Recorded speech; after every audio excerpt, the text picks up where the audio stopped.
Well, Kyiv and several regions have been left without power due to a nighttime missile and drone attack. Because of Russian strikes on energy facilities, a large part of the capital and the Kyiv region, as well as Chernihiv, Dnipropetrovsk, and Zaporizhia regions, are without electricity.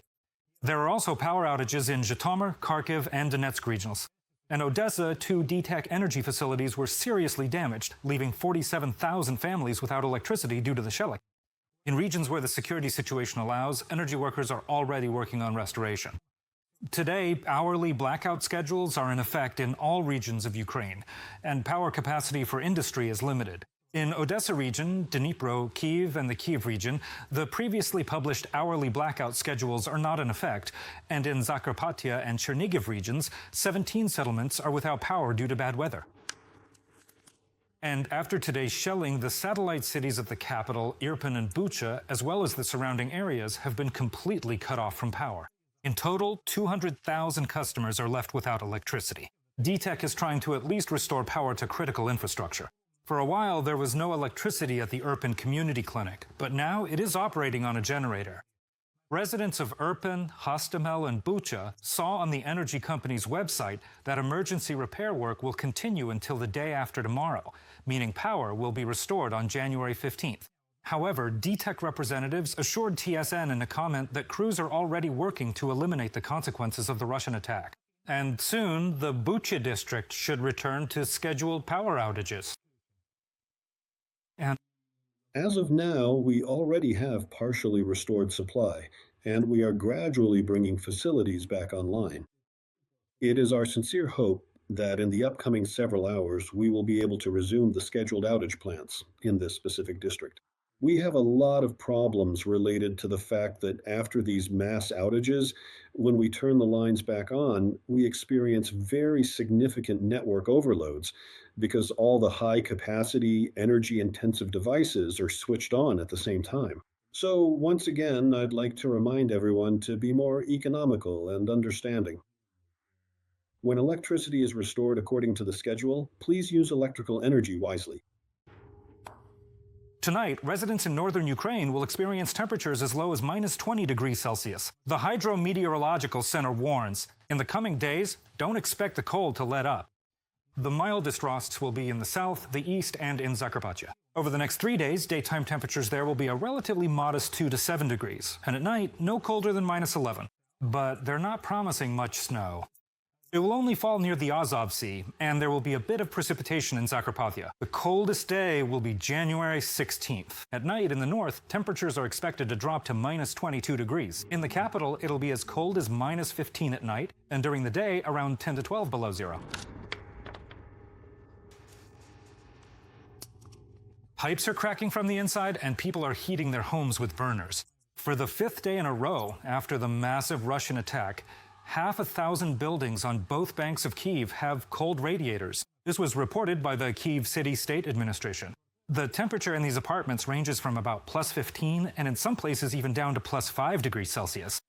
So why are the residents of these high-rises still without heat? And how are they surviving the January freeze? KTSN correspondent Irina Kondratyk. She'll tell us everything right now. Pipes that have burst from the inside, and instead of food, bricks on the frying pan. Kyiv. 21st century heating. Photos like these have been spreading online for the 2nd day in a row. Kyiv residents complain pipes have cracked en masse from the cold, but the Kyiv City State Administration confidently denies this. There's no such thing. I want to emphasize that this is certainly not false information, but we have been reading a significant amount of what's being written, but we successfully evacuated and drained the buildings in time. What city officials call false information, TSN is showing with Alexei Parkomenko. He lives on the top floor of one of the buildings in the city center. This had been leaking until last night. Or actually early this morning. Our energetic cat was quite happily playing around in that spot. Inside, there's ice. These streaks. It didn't burst here, but somewhere in the back. And they don't have any insulation at all. And you can imagine what the temperature is like. The building's old. The wind blows through the stairwell and the pipes are cracking. And all of this, they say, is because the housing office has ignored the wear and tear of the apartment building for decades. Do you have any initiative groups in your building? Here's our initiative group.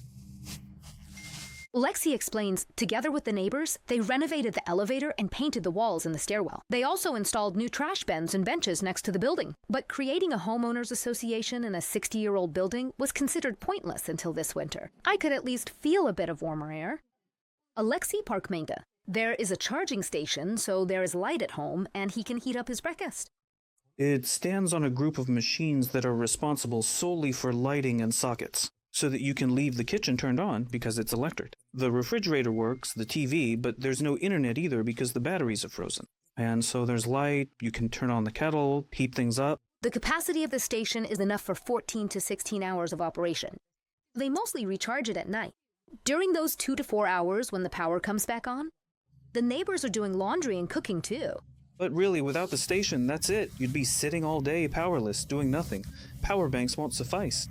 But it's already the 5th day in a row without heat in the apartment. It's a pretty cold apartment. Do you maybe use hot water bottles to warm your feet? No, nothing like that. I use a gas heater, take a piece of porcelain stoneware, and that way it heats up the room. When it gets hot, I take it off, put it under my feet, and that's how I warm them up. And... Isn't that dangerous? It's... Extremely. But I just can't turn it on. The AC, even with a power station like this, only lasts for 2 hours. But at these sub-zero temperatures, 2 hours is nothing. Residents have been calling the utility hotline 1551 since the weekend. They were promised heat back on Sunday. But why are the radiators still cold? We asked the director of the management company over the phone. We'll get everything sorted. It's just that we can't keep up, you understand? When the power comes back on in the buildings, they freeze out. We're going to take care of it completely right now. My people are already there. There's a van parked, we've brought a generator, materials, and we're about to get to work. The utility workers have finally made it to the building, but they're reluctant to provide an explanation as to why the pipes ruptured. Why did it burst? Because they keep turning it on and off, on and off. And, well, there aren't enough cutters. Alexander was called in for backup from a neighboring management company. The team's engineer sent him to carry out a technical inspection of the premises. Instead, he explains to us that the radiators in the building are cold is, first and foremost, a result of shelling during severe frosts, and also in part the fault of the residents on the upper floors. In order to release the vacuum and drain all the water from the system, the faucets in the apartments needed to be opened for this to happen. But how are they supposed to know that they needed to open them? They were notified.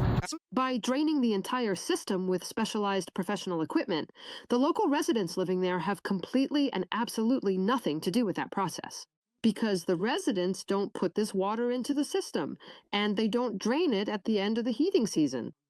Well, it's easier to blame someone than to take responsibility.